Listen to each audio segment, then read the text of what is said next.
Hello and welcome to the Transformation Project, a podcast and community for women who are looking to transform into the best version of themselves no matter where they are at. A place where you can listen, learn, and laugh along with us as we dive deep into different topics to help you live a happier, healthier, and more fulfilled life. Remember, we are all learning here together, and therefore the content and opinions of the hosts and our guests should not be taken as medical advice. Please consult your healthcare professional for any medical questions. Hello, everybody, and welcome back to the Transformation Project. We're so excited to have you on with us today.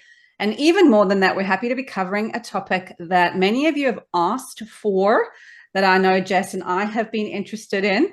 And that since I've told people that we have this lady coming on, I know we've got people excited to hear a little bit more about this. So today we're going to be talking about tapping. I'm really excited to have Fiona Schipke on with us. Fiona has a diploma in counselling. She's a certified practitioner of the emotional freedom technique, usually referred to as EFT or tapping. Since her late teens, a common thread in her life has been a deep interest in people, why they feel and act the way they do, and a fascination with all types of mental health. Fiona devoured books that went deep into eating disorders, relationships, anxiety, personality disorders, anything that looked like it would shed some light on the why of people's behavior and provide some answers. Goodness, I know that many of us would like more of that. In 2007, Fiona was given an EFT manual and realized this was a huge part of the healing puzzle she'd been searching for. She completed the training to become a practitioner and continues to work, study, and deepen her skills in this field today. So welcome on, Fiona. We're super excited to have you here with us. Thank you. I am really excited to be here and appreciate you asking for me to come on. You're most welcome. And I know Jess is excited. We're excited to get into this because it must have been the last, I want to say maybe 3 years or so, we've started seeing stuff about tapping. Obviously, it's been going on much longer than that. But it's kind of become a little bit more, I don't want to say mainstream, but maybe with social media or whatever, we're seeing more about it and seeing, kind of schools using it and that kind of thing. So how did you sort of originally come across EFT, and what in it kind of struck that chord with you that it's this is the thing that you wanted to kind of take on as your passion and help people with? I was in a very difficult relationship at the time, and someone handed me this. Oh, and I'd also had problems with performance anxiety and several other issues. And someone handed me the manual, and I read it, and it just sounded so amazing what it did. And I tried it. First time I tried it, I thought, this is so weird. I am not doing this again. But I did pick it up again, and I went through it, and I felt a tangible shift in what I had tapped on. And I was amazed and realised that this was something that actually was going to work. So that was the beginning of my journey. I love it. I feel like mine was very similar. I heard about it and I was like, this is cool. Went home, watched a YouTube, started doing it, and I was like, this is weird. And I don't know if I'm going to do it again. But so what Yvette was saying with the schools is my daughter, at the time she was 4, she came home and was like, Mommy, look what we learned at school today. And she just started singing the song and doing the tapping at the same time. Yes. And I was like, wow, how cool is this? And it was all about being, I'm a loving child, or I can't remember what the song, I can see her singing it, but yeah, it was just so beautiful. So I like the science though behind things. Yes. Able to explain how it actually works, because I feel like most people are going to be like us and they're going to do it and be like, I feel a bit silly. Yes. Like obviously you need to continue doing it. So what does it actually do? Yes. What it does, we've got this vascular system, and that's what the Western medical system has called this. Now they have discovered it. It's the vascular system, and what we are doing is we're tapping on juncture points, and the electrical current is actually measurable in these particular points. And what they do when you tap on them, they send relaxing chemicals to the brain, and calm that limbic system, the amygdala, and it lowers your cortisol level, all of the stress hormones it lowers. And if you're focusing on something that you feel something in your body around, sometimes we'll think of something and we'll feel that lump in our throat, we'll feel tension, nausea in our stomach. When we're exposed to that trigger, our emotion center in our brain lights up. So if you were to see that under an MRI, that will show up really red, orange, showing that there's a significant activity going in there that's causing that body response or reactivity. When we tap on the points, and we'll go through them soon, when we tap on the points, they send that relaxation message to the brain. It calms that center down, and it takes out the emotional charge. And so your body no longer reacts around that trigger. And what it shows in MRIs is after you have done the tapping, if you're exposed to that same trigger, your brain stays calm, and it's blue in the MRI showing nothing. That's so good. How cool is that? It makes sense that they do it in the schools. I think so. This would have been kindy that she was doing it in, because it obviously you got 20 kids running around, and that's what they used to do. That's how they used to start their day. Apparently, they'd all sit in a circle, they'd sing the song, and they'd do the tapping. Yeah, how cool is that? Great way to start the day. Yeah. And I wanted to say, Dr. Peters Stapleton is an Australian. She has done such amazing research and so many studies, and I think she was pretty instrumental in getting it into a lot of schools, which is why it's starting to become more mainstream. Amazing. Yeah, I think it's so important for us to be able to educate kids on those things that can help them kind of regulate their emotions and, do better in school and all those sorts of things. If they set them up like that from the beginning of the day. I mean, I remember back when I just left school and my 23-year-old was younger, I was like, I wish they taught meditation in school, because that would be really great for kids too. And then I was like, this is something, I guess, that could almost get that sort of calming feeling for kids that isn't as tricky for some kids, for me, for big kids, as meditation can be. So you were talking earlier, like there's specific points for those people who have never heard of tapping and who have no idea what that is. Kind of, how could you explain it to them, and then go through a couple of those important points for people? Yes, sure. Tapping points. Yes. Not points. Yes. Yes, I'd love to. To find what you would like to tap on, it's usually best to start with something that isn't too deep, isn't too traumatic. So what often happens is when we're young, or at any time really, when we experience something that we find is a shock, it wasn't our expectation, we feel helpless and powerless in that moment, or we feel very alone and unsupported. We're often unable to process this, and our brain, it flags it as dangerous or unsafe in various levels. And our subconscious is always scanning the environment for safe, unsafe.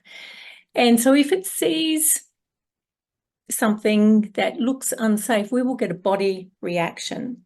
And we often don't get a choice what that is. And we may not even know what it relates to, because the body flags things with different aspects that we may not be aware of. So say if we were bullied by a teacher when we were 5, and that teacher had blue eyes, and that's what our body took in or flagged it with, we might walk down the street and see someone with blue eyes and suddenly feel really anxious, really nervous. We might start to shake, or feel deflated and think, well, what is my problem?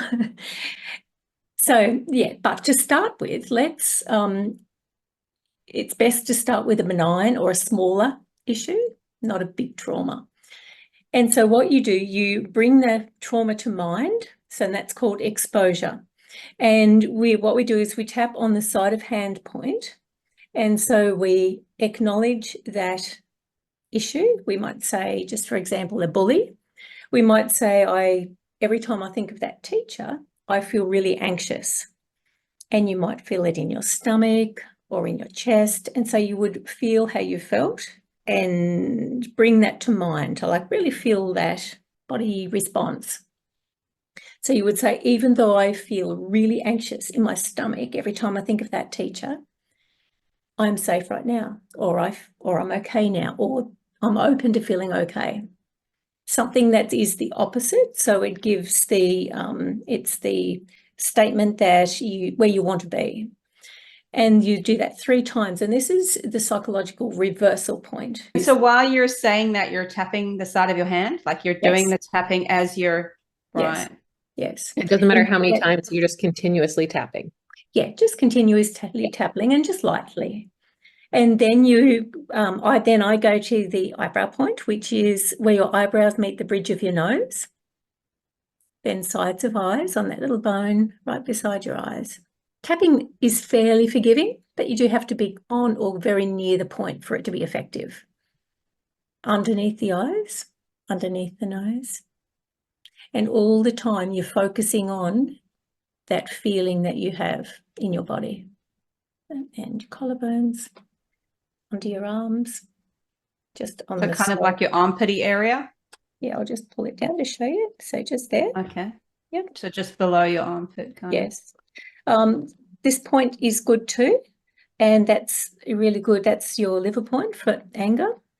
Very good for that. So that's kind of like on either side of your solar plexus. Yes. Yes. Okay. Just on just above your first rib, and then your top of your head. So just there, and that is what we call one round. And while you're doing that, you're releasing relaxing chemicals while you're feeling that bodily reaction.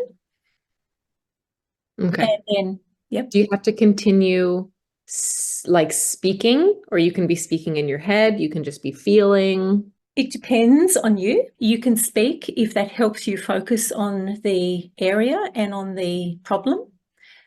But the most important thing is to be feeling into that, to feeling into how you're feeling the anxiety, the fear, or if it's sadness or anger. Yeah. So you can do it with silence as well. Yeah. Yeah. And then you repeat it 3 times. You repeat the side of hand point 3 times, and then you go around the points once. Okay. After you've gone around the points, you can reevaluate and think, is my fear, is it a little bit less? Has it increased? All of that is really good information.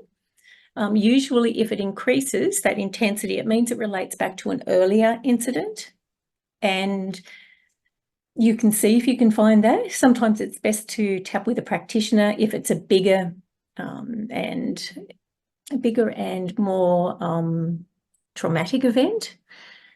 Other times it may come to your mind where you first felt this feeling, and you can go back and tap on that particular issue. Okay. And how often, I know this is obviously such a generic question, everyone's so different, but how often should you be tapping? Like, is it like, every morning you should get up and do it? Is it when something has triggered you? I guess, yeah, I realize everyone's different. You'll have a different answer for everybody, but. Oh, totally. It is great to start your day off like that. I'll go through periods of time when I do, but then life gets in the way. It's good to do it at night if you've had a busy day, and it really doesn't have to be for long. You can just lower that cortisol and just take the stress of the day away. Definitely if you've got a trigger. So all 3, really. Yeah. Yeah. Or if you're driving somewhere, or if you're feeling anxious, you can tap while you're driving. Yeah. Is it something that you can do without a trigger?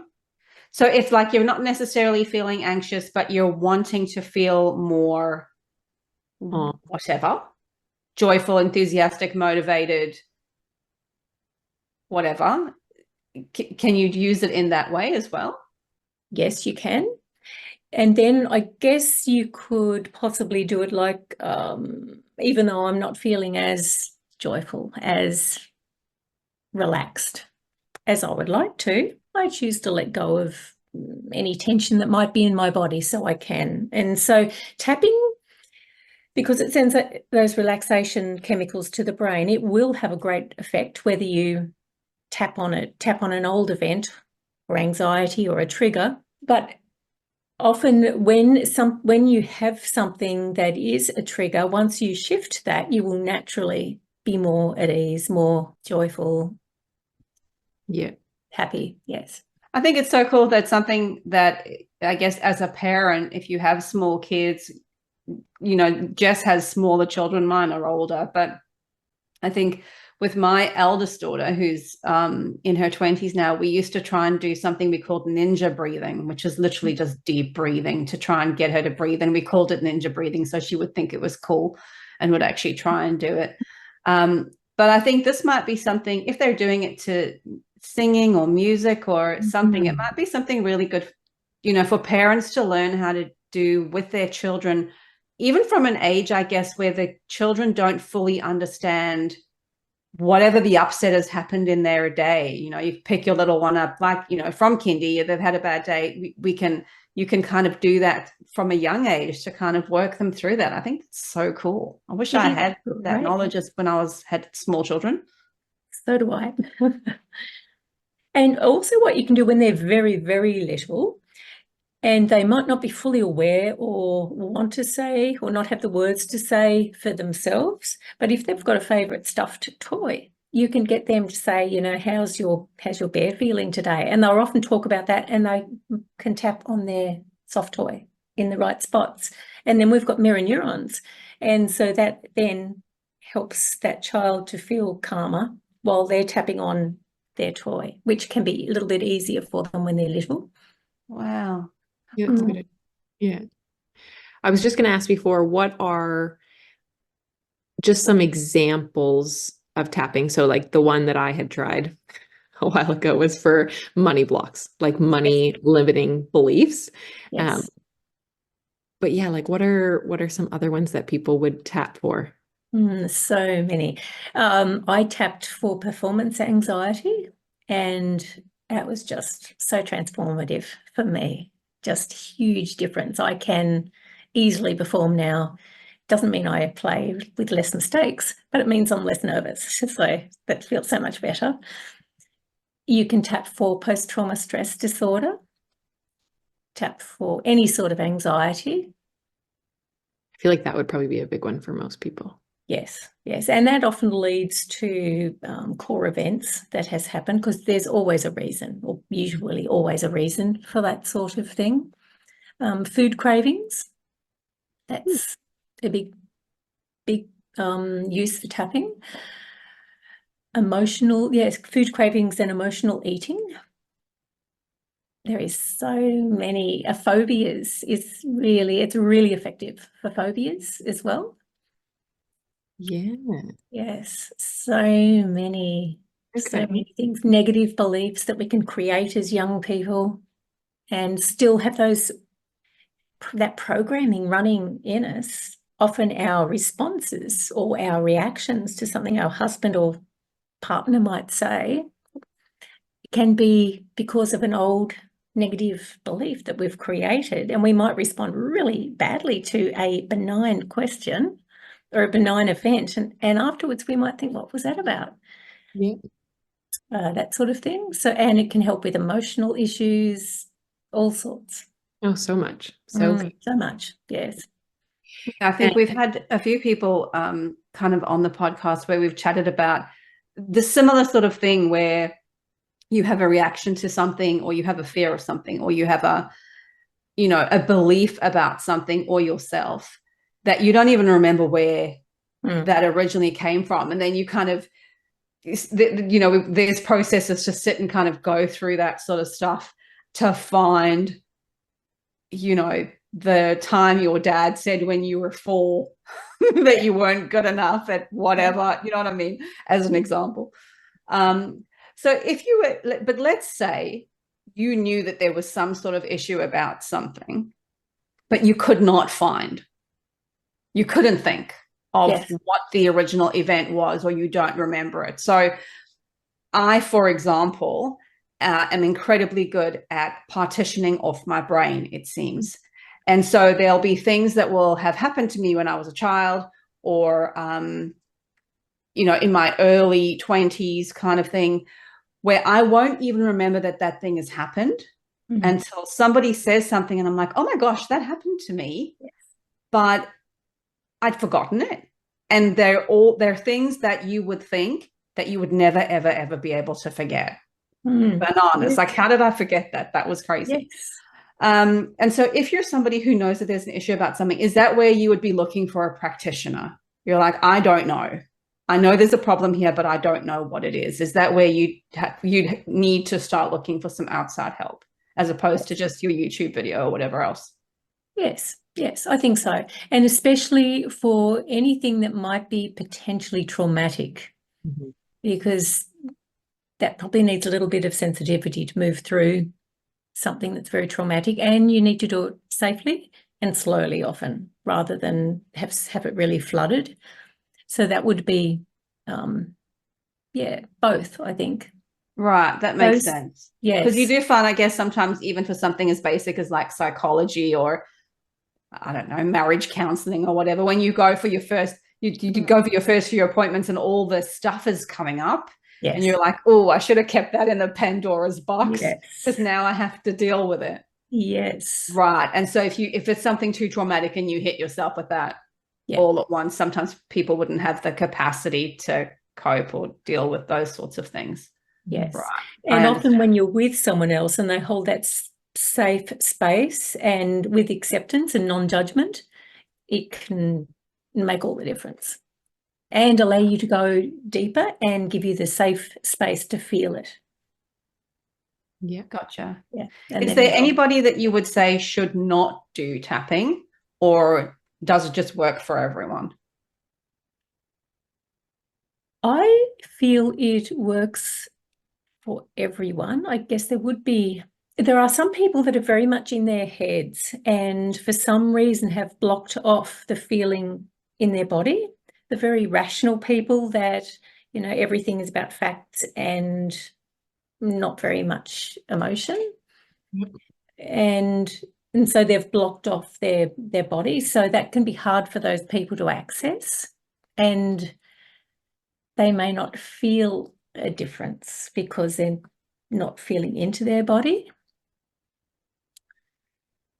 And I guess there's people who are on certain medications, have certain mental disabilities or struggles, that probably it's best for them to do tapping under the guidance of their mental health provider. And do most counselors like able to do tapping, or you know, is it, I realize obviously you went and got a special certificate and it's becoming more popular now, but is it hard to find someone who can do it? Is it a modality that many people use? I think it is becoming more popular, and that is so good. It's all these somatic therapies is so good because it helps you release all of these things from the body level. So I think it's becoming more known. Sometimes it's good to see an EFT practitioner because they will explore and go deeper into what you can do. Whereas some counsellors, you know, they might have a really great basic knowledge and also use other modalities. So it just depends on who you go and see. So you've already told us about one Australian. Who else like inspires you in this space? Who else can you learn from? Like I said, I just went on YouTube and searched, I cannot remember the guy's name. Yates? Brad Yates. Brad Yates? Can't remember that. He was in a very outdated office.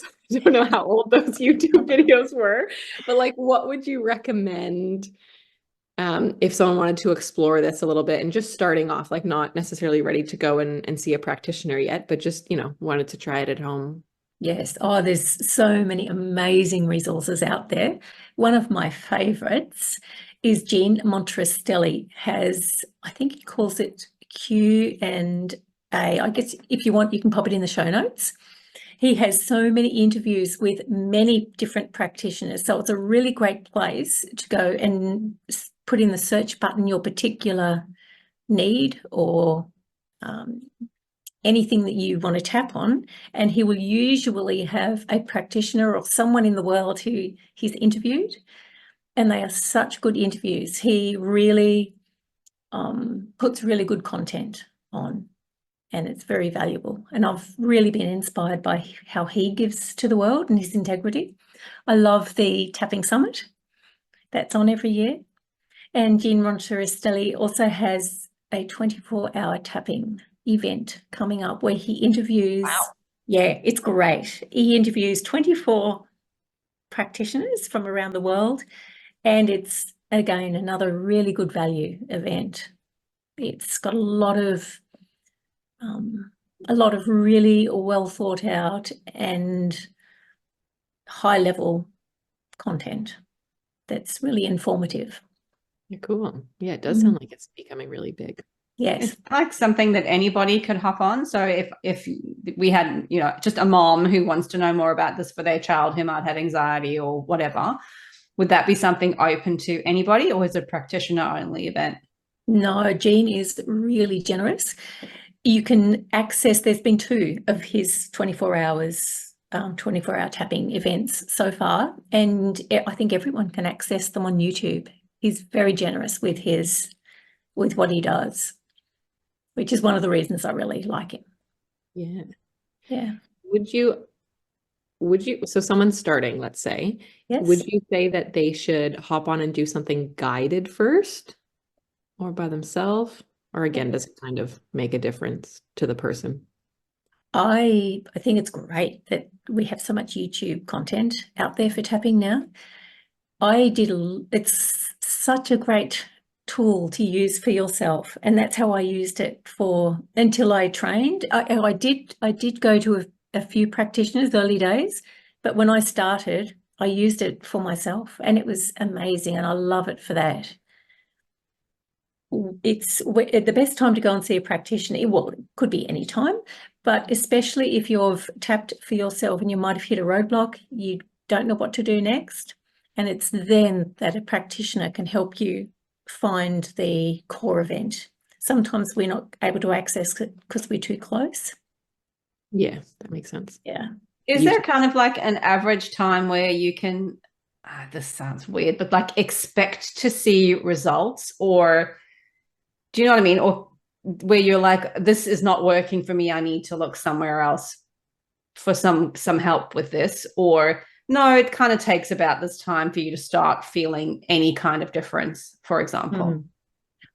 Often most people will feel a calm and a relaxation and a shift. If it's a big event, for example, with my performance anxiety, when I was working on that, I definitely felt a lot of shifts, but it took quite a few, maybe a few years even, of working on it and working with different people, because I hit a roadblock, working with different people to get all of the aspects around it, because it had taken a lot of years and it had a lot of components, like peeling away the onion. But normally you get a level of a shift, if that makes sense. Within the first, like with doing it that first time. Yeah, or within the first few times you would do it. Yeah. You will often feel a shift first off. Because I feel like the first time you do it, if you're like me, you'll just be in your head and be like, I feel silly. I hope no one walks in the room right now. Yes. Well, actually, that is true, because that's what happened the first time I did it. So if you're too in the head, maybe this will be what happens. Yes. You need a couple more to act and to really be doing it and in the moment.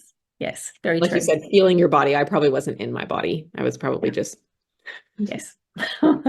In your house, Jess, it's probably like take your phone into the toilet, lock the door. Wait, you can't even hide in the toilet. The kids can always find you. Yes.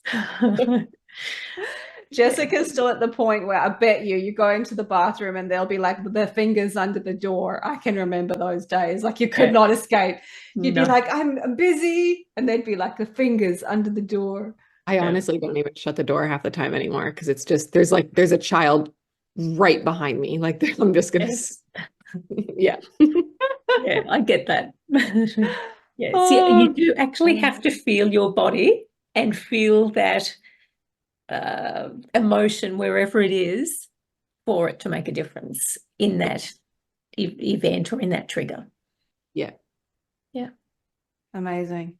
Now, just are there any other kind of sort of specific books maybe that people can read if they're not a, you know, if they're a person who likes to learn that way, or other specific videos? I know you've spoken about a couple that you could maybe direct people to, or that you love.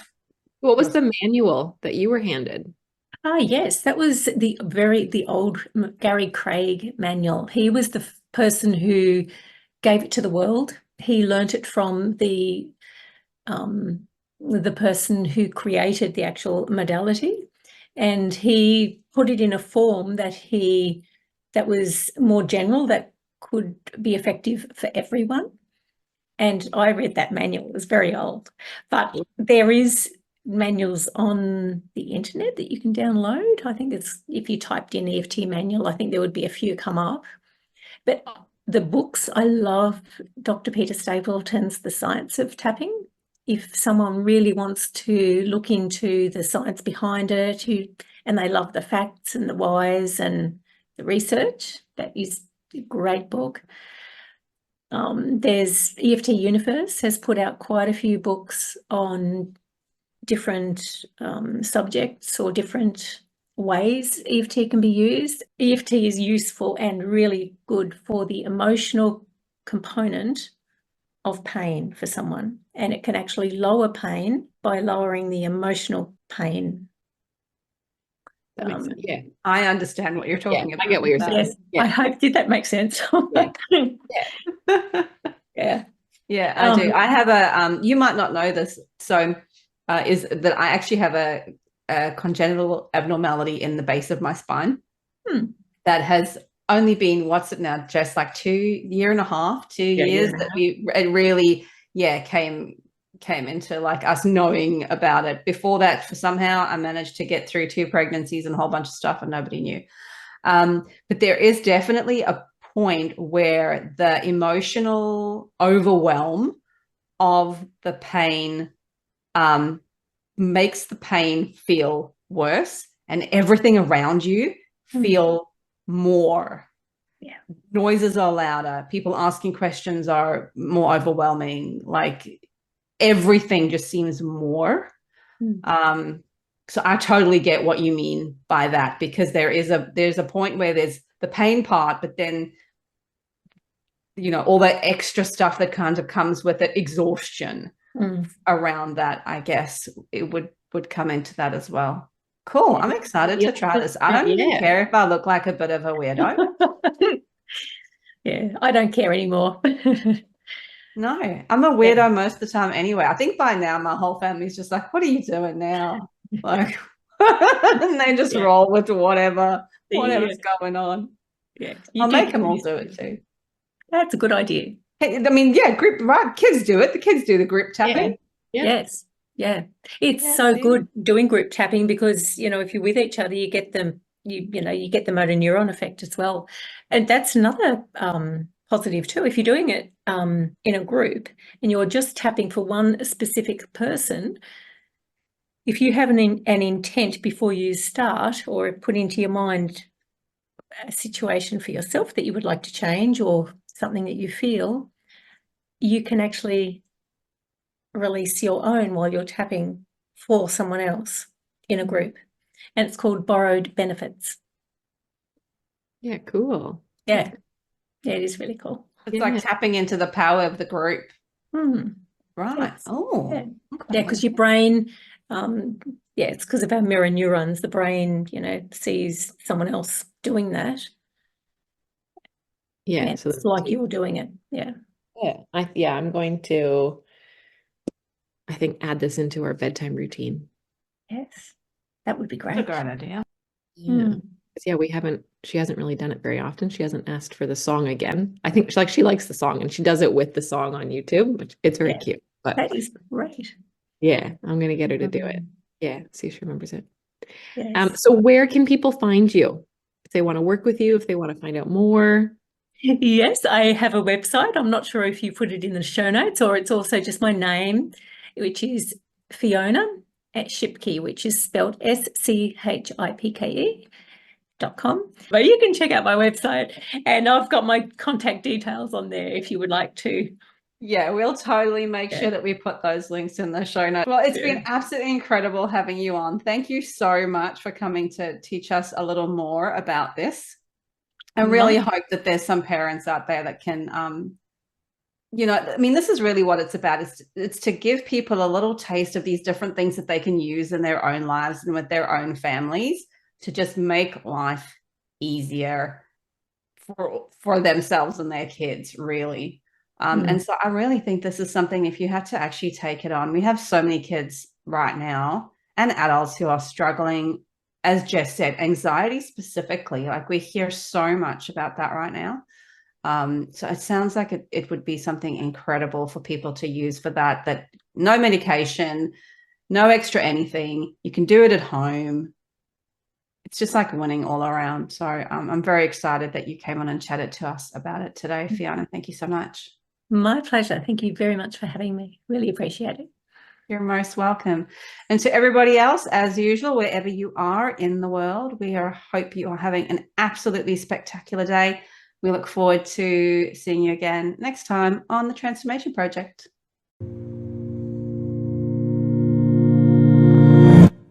Thank you for listening in to this episode of the Transformation Project. The Transformation Project is not just a podcast. We're also a community. We're a collective of like-minded people all around the world seeking to live their best life and raise each other up. We're looking to support you, set goals, get healthier, connect with yourself and others at a deeper level, and better understand yourself and the world around you.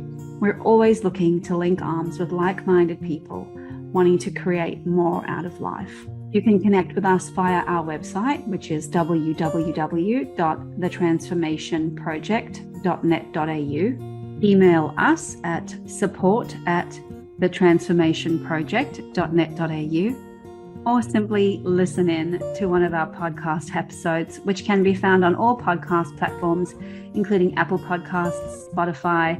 You can even watch some of our episodes on our YouTube channel, simply called The Transformation Project. Please like and subscribe to make sure you hear all the incredible shows and guests we have lined up. If you have any feedback or any comment, we would love to hear those, as well as any ideas or guests that you think we should be interviewing in future. Thank you for joining us on this episode of The Transformation Project.